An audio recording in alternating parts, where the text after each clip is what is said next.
Welcome to Pindar Poetry. We hope you learned something new. You start by assessing the planner's condition so you know what's reusable and what needs repair.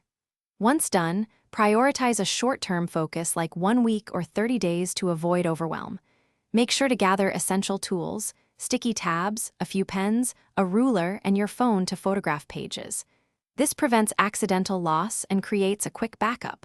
Why begin here? Because immediate, small wins build momentum and show you whether the planner will serve daily use or only reference.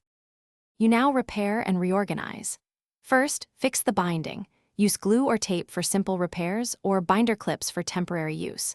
Once binding is stable, create an index by photographing important pages and labeling them in a small log you keep in front.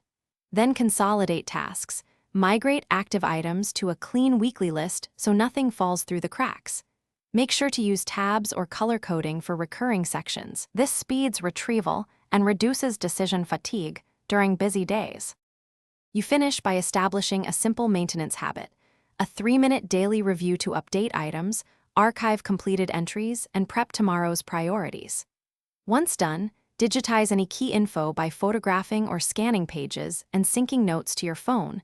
This creates a backup and searchable record. If things go wrong, like pages falling out, stop and either rebind immediately or transfer loose pages into a binder. That single troubleshooting step saves hours later and keeps the planner functional and trustworthy. Thanks for watching. Consider subscribing if we helped you.